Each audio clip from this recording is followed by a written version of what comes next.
Well, good Saturday morning, friends. Mark Holmes here, of course, with my buddy Cowboy Joe Boo, as well as Joe Bear in the house. And as always, I want to thank you all for watching, commenting, subscribing, and being part of the Joe Boo Sports Report. Without you guys, as well as you ladies, you know that this literally does not work. Let's get open for business and let's wake up those football gods this Saturday morning. Wow. Take a look at that, guys. 5 days, 10 hours, 18 minutes, and 20 seconds. You know, it's funny because my dad just called me. My dad, 82 years old, and the reason that I am a Dallas Cowboy fan today is because of my dad.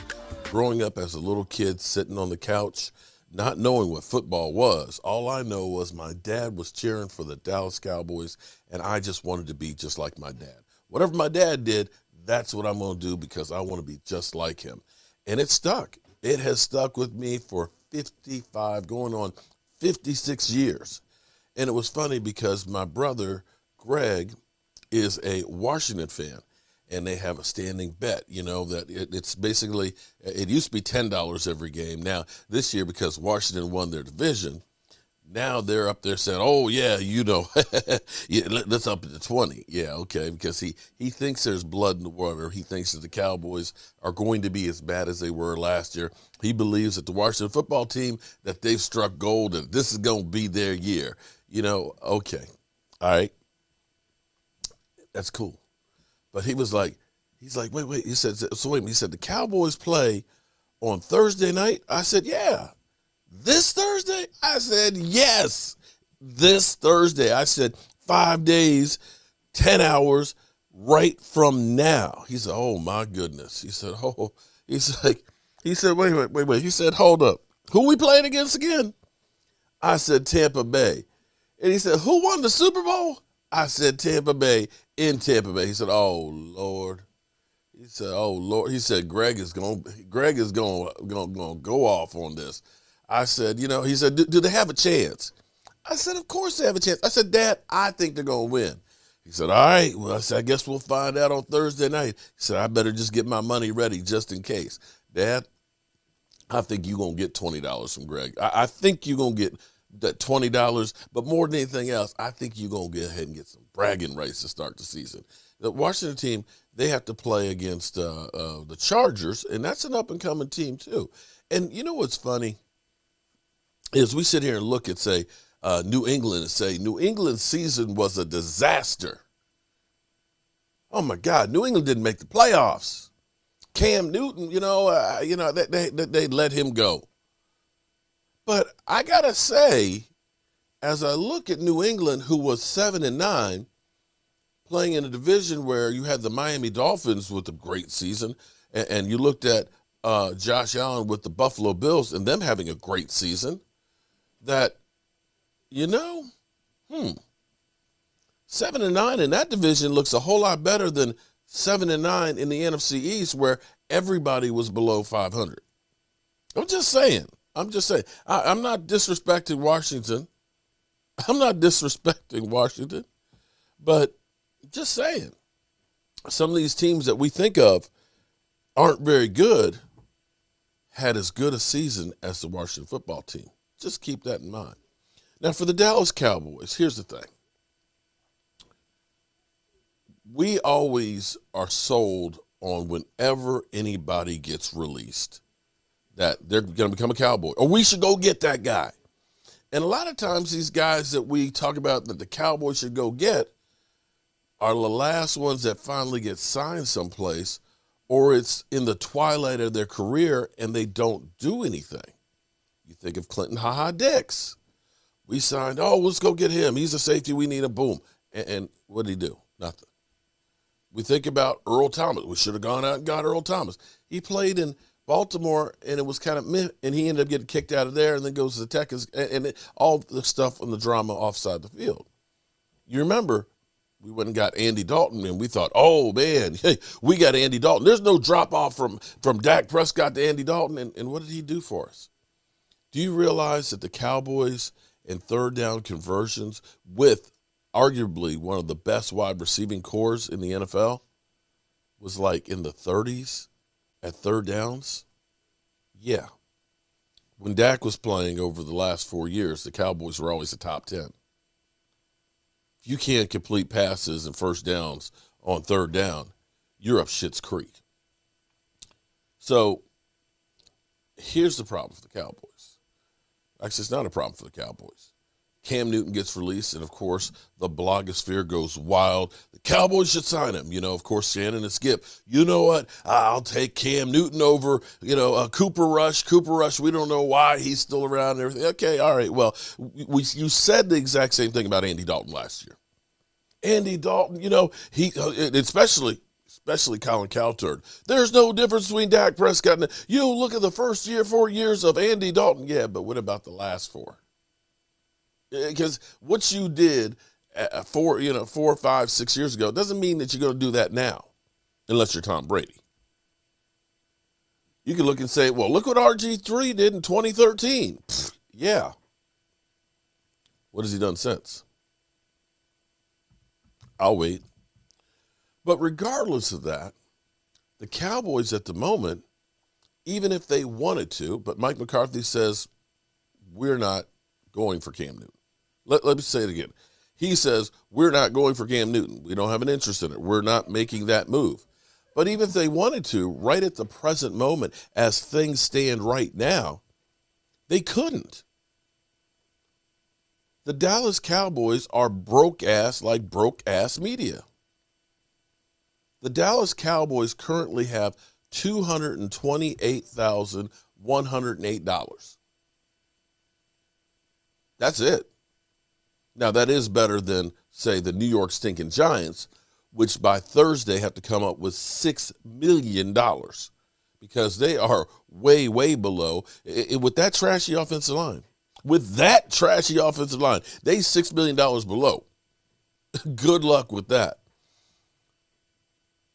The Cowboys will make some kind of a move. They'll do a roster shuffle, or they'll rework somebody's deal. I mean, if they really want to, you could go ahead and grab yourself about $15 million tomorrow off of Mari Cooper's deal if you want to restructure that, if you're not worried about him being here for more than one more year. So there's triggers out there and things that they can do to do that. Now, the question you have to ask is this, or I'm going to answer, because what we always hear from Skip Bayless, and every time they talk about the Dallas Cowboys, whether it's about Dak Prescott or not, is he'll bring up my $75 million quarterback. And if you don't understand how the salary cap works, you will automatically believe, well, that's why we don't have any money right now. But in fact, if you think about where we are, the actual cap number for Dak Prescott is $22 million. The Cowboys could have franchise tagged him, which would have been a hard $37 million, which would mean that right now we would be $15,228,000 under the cap if we had made all the moves that we did. The fact of the matter is, because the Dallas Cowboys ended up getting Dak Prescott's deal done, it actually opened the way for the Cowboys to make all the moves that they made. Now, of course, Cowboy fans, we're never going to be satisfied with any moves that we make. You're going to look at it and say, we didn't get big-name free agents.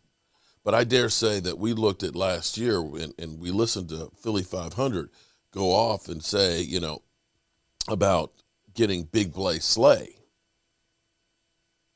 Do you think Big Play Slay was worth the money that they paid him last year? I don't. We saw them in past years get guys like Deshaun Jackson back after he had been doing his NFL tour. I believe he played 5 games for him. Was that money well spent? Did they get money for their return value? I don't think so. Now, I can't say whether we will or we will not get value out of the players that we sign. At the moment, you look at Keanu O'Neal and you say, that guy is playing at a high level from what we've seen in training camp. That you look at that and say, we improved our roster by getting that guy, and he's only costing us about $1 million. You could look at that and say, same thing about Malik Hooker. Already, Malik Hooker has done better than what we did with Clinton Ha Ha Dix. The fact that he's made the roster. And you can think of a guy like who's going to be starting for us, Brent Urban. I finally got it right. Didn't say Keith Urban.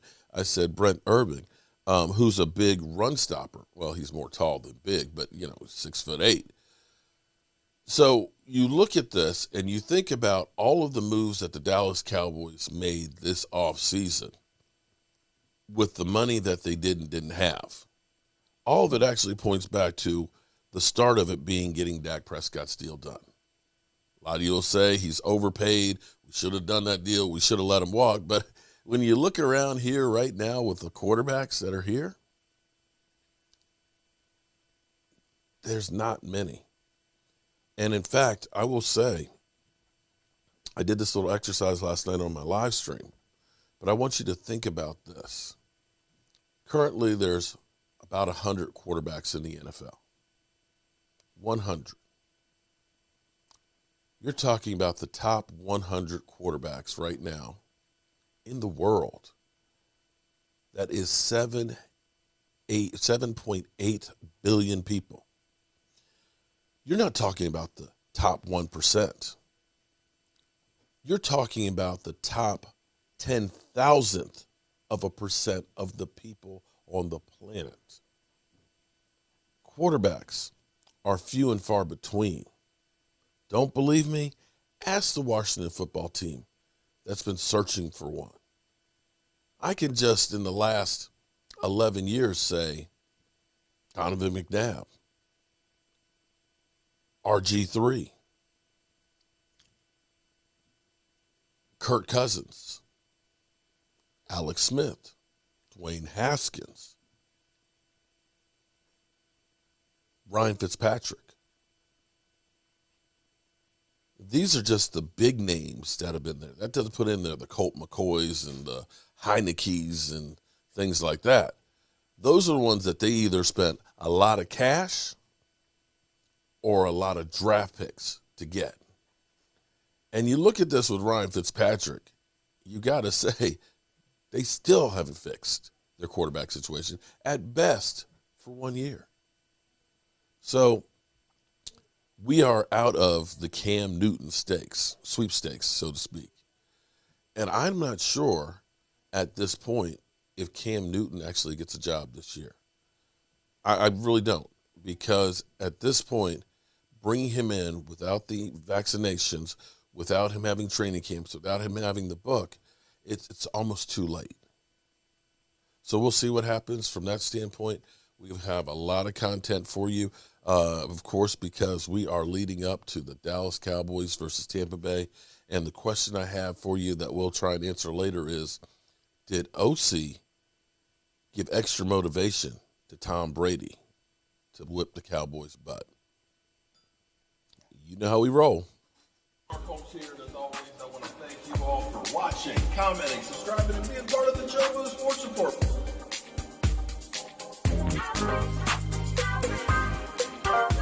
I will see you all later.